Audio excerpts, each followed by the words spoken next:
بسم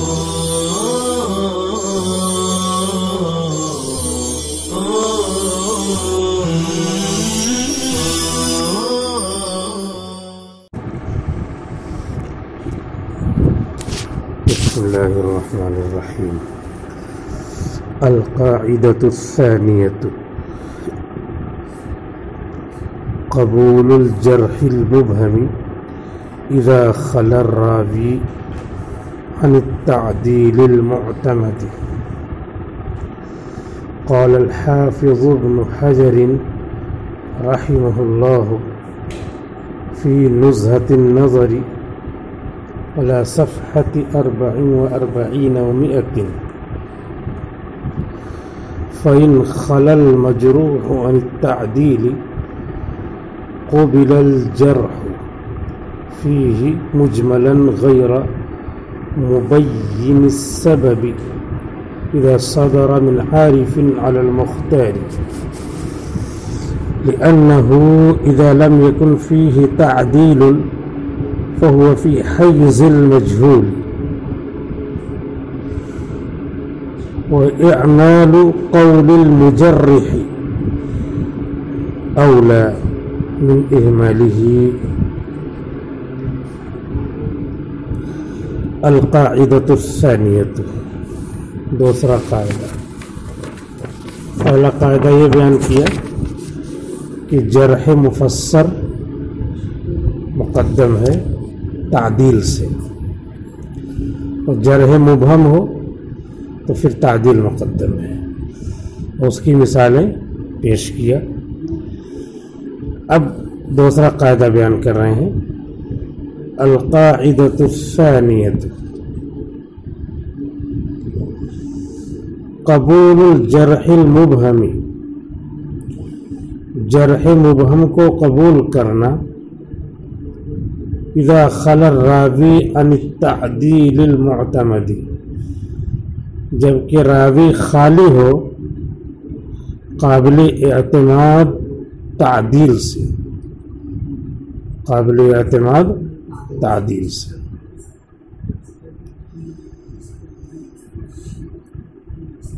یعنی ایک راوی ہے جس کی تعدیل بھی کی گئی ہے اور اس پر جرح بھی کی گئی ہے، لیکن جرح کیسی ہے؟ مبہم ہے، یہ اچھے آدمی نہیں ہے. اور تعدیل بھی کیا ہے؟ اچھے آدمی ہے، تعدیل ہے. لیکن تعدیل بھی کسی معتبر شخص نے اس طرح نہیں کہا ہے کہ اچھے آدمی ہے. تو جرح مبہم کو ایسی جگہوں پہ قبول کر لے جائے. یعنی کہا کہ یہ ٹھیک آدمی نہیں ہے، اس کو راجح کر دیں گے. قبول الجرح المبہم، جرح مبہم کو قبول کر لیں گے جبکہ تعدیل معتمد، قابل اعتماد تعدیل سے راوی خالی ہو. قال الحافظ ابن حجر رحمہ اللہ تعالی، حافظ ابن حجر، حجرہ اسے غیر منصرف بھی پڑھ سکتے ہیں، علم ہے اور متحرک الاوسط ہے. علم اور متحرک العلمیت ہے اس میں، اور علمیت کے اندر اگر 3 حرفی ہے اور متحرک الاوسط ہے تو اسے جو ہے غیر منصرف پڑھ سکتے ہیں. ایک سبب اور کوئی بنا لیں گے، عجمی ہونا بنا لیں گے. حالانکہ یہ عربی لفظ ہے لیکن عجم میں استعمال ہو تو عجمہ اور علمیت، اور متحرک الاوسط ہے یہ حجر 3 حرفی ہے. قال الحافظ ابن حجر رحمہ اللہ تعالی، حافظ ابن حجر رحمہ اللہ نے فرمایا ہے فی نزہۃ النظر، نزہۃ النظر میں، جس کو ہم لوگ نخبۃ الفکر کہتے ہیں، اسی کا نام ہے نزہۃ النظر. لیکن نزہۃ النظر نام ہے نخبۃ الفکر کی شرح کا، شرح نخبۃ الفکر، اور شرح نخبۃ الفکر ہی پڑھائی جاتی ہے، بچے اس کا سر کاٹ کر کے نخبۃ الفکر بولتے ہیں، شرح نخبۃ الفکر ہے، وہ فکر نہیں کرتے کہ سر کٹ گیا کہ نہیں کٹ گیا۔ فی نزہۃ النظر، نزہۃ النظر یعنی شرح نخبۃ الفکر صفحہ 144 پہ فرمایا ہے فَإِنْ خَلَى الْمَجْرُوحُ، اگر مجروح راوی خالی ہو تعدیل سے، قُبِلَ الْجَرْحُ فِيهِ مُجْمَلًا، تو قبول کی جائے گی اس کے سلسلے میں جرح اجمالی طور پہ، اجمالی جو ہوگی وہ مبہم ہوگی، تفصیلی ہوگی وہ مفسر ہوگی۔ قُبِلَ الْجَرْحُ فِيهِ مُجْمَلًا، تو جرح اس میں قبول کی جائے گی، یعنی اس راوی کے سلسلے میں اجمالی طور پہ، غیر مبین السبب، بغیر سبب کو بیان کیے، جو سبب کو بیان کرنے والی نہ ہو۔ اذا صدر من عارف علی المختار، جبکہ جرح صادر ہو من عارف علی المختار، کسی جاننے والے سے، مختار مذہب من عارف، کسی جاننے والے سے مختار مذہب، یعنی جو جرح و تعدیل اور راوی کے حالات جاننے والا ہے، جاننے میں مشہور ہے، تو اس نے کیا کیا؟ جرح کیا ہے، لیکن جرح مبہم کیا ہے، اور چونکہ تعدیل اس کی وہ تعدیل معتمد سے خالی ہے وہ، تو اسی لیے جرح مبہم قبول کی جائے گی۔ لأنه اذا لم يكن فيه تعدیل، اس لیے کہ جب اس کے سلسلے میں، یعنی راوی کے سلسلے میں تعدیل نہ ہو، تو فهو فی حیز المجہول، تو مجہول کے مقام میں، فهو فی حیز المجہول، تو مجہول کے مقام میں، یعنی تعدیل معتمد نہیں ہے، گویا کہ ہے ہی نہیں، تو پھر کیا ہے؟ جرح مبہم بھی قبول کر لی جائے گی۔ وَإِعْمَالُ قَوْلِ الْمُجَرِّحِ اولا من اعمالہ، اور جرح کرنے والے کا قول عمل میں لانا اولا ہے ترک عمل سے، عمل میں لانا نہ لانے سے۔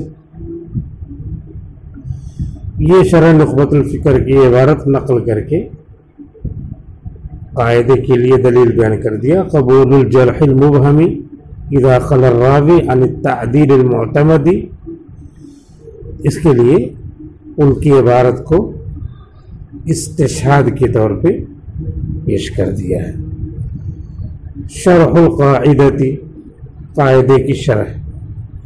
تتناول هذه القاعدۃ مسئلۃ مہمۃ جدا، یہ قاعدہ شامل ہے ایک اہم ترین مسئلے کو، یہ قاعدہ شامل ہے ایک اہم ترین مسئلے کو، وَهِيَ إِعْمَالُ الْجَرْحِ الْمُجْمَلِ فِي الرَّاوِي، اور وہ جرح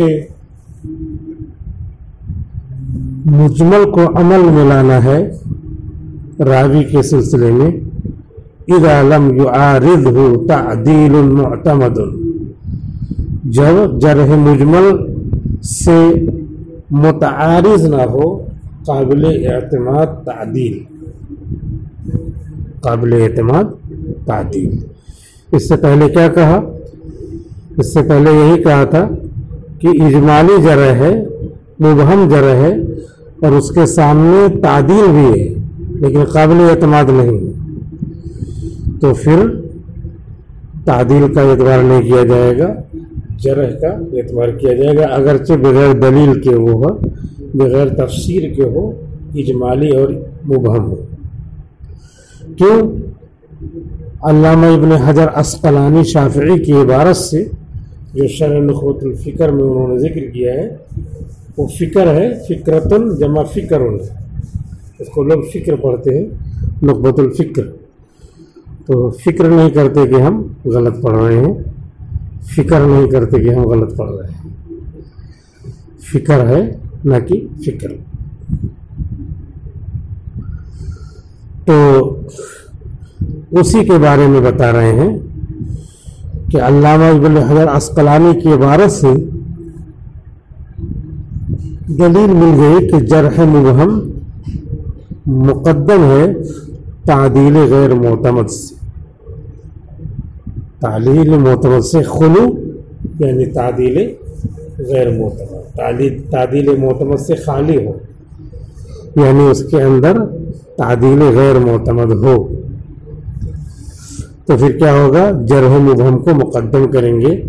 اسی کو انہوں نے کہا ہے، یہ بہت اہم ترین قاعدہ بیان کر رہے ہیں کہ جرح مجمل کو، جرح مبہم کو عمل میں لایا جاتا ہے جبکہ تعدیل قابل اعتماد اس کے سامنے نہ ہو.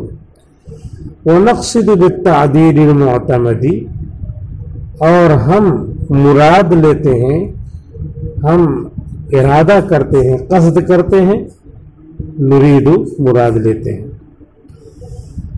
بالتعدیل المعتمد، تعدیل معتمد سے، ہوا تعدیل من قبل العلماء من، ہوا تعدیل من قبل العلماء تعدیلہ. یہ من پڑھنا صحیح نہیں ہے، تعدیل من قبل العلماء تعدیلہ. تعدیل معتمد اس شخص کی، اس راوی کی تعدیل ہے جس کے عادل قرار دینے کو علماء نے ایکسپٹ کیا ہو، قبول کیا ہو. قبل العلماء تعدیلہ، وہی تعدیل معتمد ہے. تو وہ علماء حدیث کی اسماء الرجال کی فہرست میں آتے ہیں، لہذا ان سب معتمد علماء کی تعدیل سے جب آئے تو اس کو کیا کہیں گے؟ یہ قابل اعتماد ہے. عبداللہ ابن مبارک ہیں، امام دارقطنی ہیں، یہ سب کے سب علماء کیا ہیں؟ ان کی تعدیل قبول کی جاتی ہے. وتعدیل من قبل العلماء تعدیلہ، امام بخاری، امام مسلم ہیں، یہ سب ان کی تعدیل کیا ہے؟ قبول کی جاتی ہے. ولم یردوہ، اور علماء نے اس کو رد نہ کیا ہو تعدیل کو، لتساہلہ، ان کے تساہل پسندی کی وجہ سے، او لغیرہ من الاسباب، یا اس کے علاوہ دیگر اسباب کی وجہ سے. بعض محدثین کے یہاں متساہل مشہور ہیں، یعنی تعدیل میں عادل قرار دینے میں سہولت پسند ہے. ہاں ٹھیک ہے، یہ سہولت پسند، یا جرح کرنے میں سہولت پسند ہے جس کو متشدد کہا جاتا ہے. کسی کو بھی کیا کرتے ہیں؟ کسی کو بھی جرح کرنے لگے تو متشدد ہو گئے ہر ایک کو. اور یہ ہے کہ جرح کے قابل ہے، نہیں جرح کیا تو متساہل ہے، سہولت پسند ہو گئے. وَلَمْ يَرُدُّوهُ لِتَسَاهُلِهِ، اور اس کی تردید نہ کی ہو. وَلَمْ يَرُدُّوهُ، اور ان کو رد نہ کیا ہو، یعنی ان کی تعدیل کو رد نہ کیا ہو ان کے متساہل ہونے کی وجہ سے، یا اس کے علاوہ دوسرے اسباب کی وجہ سے. فابن حبان مثلا مشہور بالتساہل، تو علامہ ابن حبان رحمہ اللہ مثال کے طور پہ تساہل میں مشہور ہے، یعنی وہ جلدی سے تعدیل کر دیتے ہیں، زیادہ چھان پھٹک کر تعدیل نہیں کرتے، زیادہ سوچ بچار کر تعدیل نہیں کرتے. تو یہ محدثین میں متساہل مشہور ہے، تساہل کے ساتھ، سہولت پسندی کے ساتھ مشہور. وَلِذَا اسی وجہ سے فَأَكْثَرُ الْعُلَمَاءِ لَا يَحْتَجُّونَ بِتَعْدِيلِهِ. اکثر محدثین ان کی تعدیل سے دلیل نہیں پکڑتے. لا يحتجون بتعدیلہ، ان کی تعدیل سے دلیل نہیں پکڑتے. الا فی حالات معینۃ، مگر متعین حالات میں.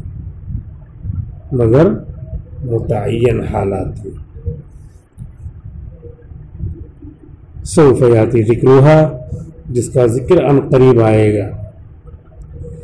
یہ بتا دیا کہ ابن حبان متساہل مشہور ہیں، اور تعدیل معتمد وہ ہوگی جن کی مشہور محدثین نے تعدیل قبول کی ہو، قابل اعتماد ہو، جیسے امام بخاری، امام مسلم، امام دارقطنی، عبداللہ ابن مبارک وغیرہ ان کی تعدیل کو قبول کیا ہے. اور ابن حبان یہ متساہل مشہور ہے. وَإِذَا خَالَفَهُ جَرْحٌ مُبْهَمٌ، تو جب ابن حبان کی تعدیل کے مقابل میں آ جائے جرح مبہم، جرح مبہم، قدم الجرح، تو جرح مبہم کو مقدم کیا جائے گا، کیونکہ وہ متساہل ہے. وہ عمل به، اور جرح مبہم پر عمل کر لیا جائے گا، یہ شرح کر رہے ہیں قاعدے کی، اسی لیے یہاں تک شرح کیا. اب مثال دے رہے ہیں.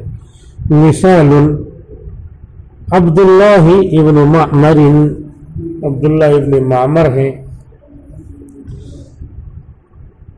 اوردہ الذہبی فی میزان الاعتدال فی المجلد الثانی علی صفحة 57 وقال، امام ذہبی نے عبداللہ ابن معمر کو پیش کیا ہے میزان الاعتدال میں،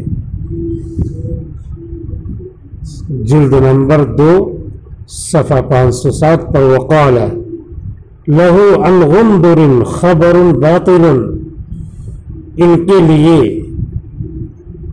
غندر سے باطل خبر منقول ہے. لہو ان کی ہے غندر سے منقول خبر باطل حدیث، باطل خبر. قال الازدی، امام ازدی نے فرمایا ہے متروک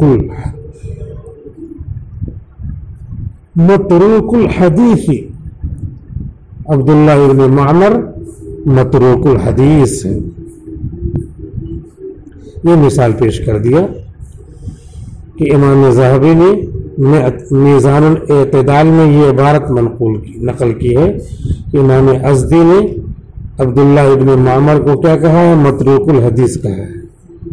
متروک الحدیث.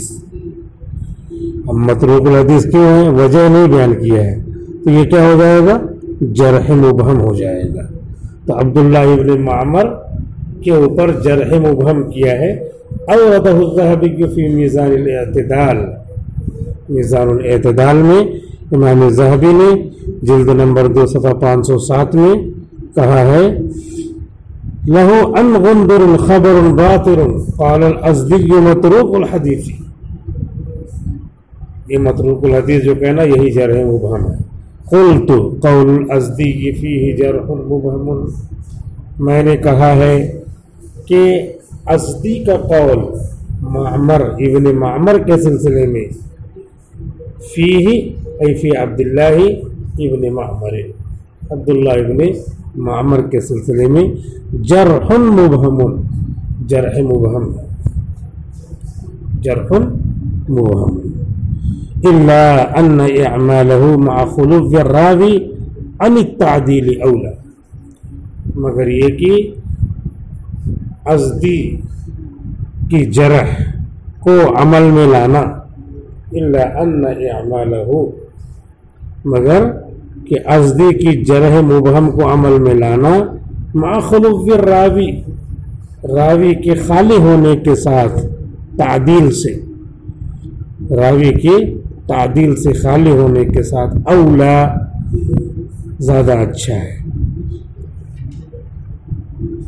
تو یہاں پر مثال آ گئی جرح مبہم کو تعدیل غیر معتمد پر مقدم کرنے کی، جو قاعدہ بیان کیا تھا قبول الجرح المبہم، جرح مبہم کو قبول کیا جائے گا۔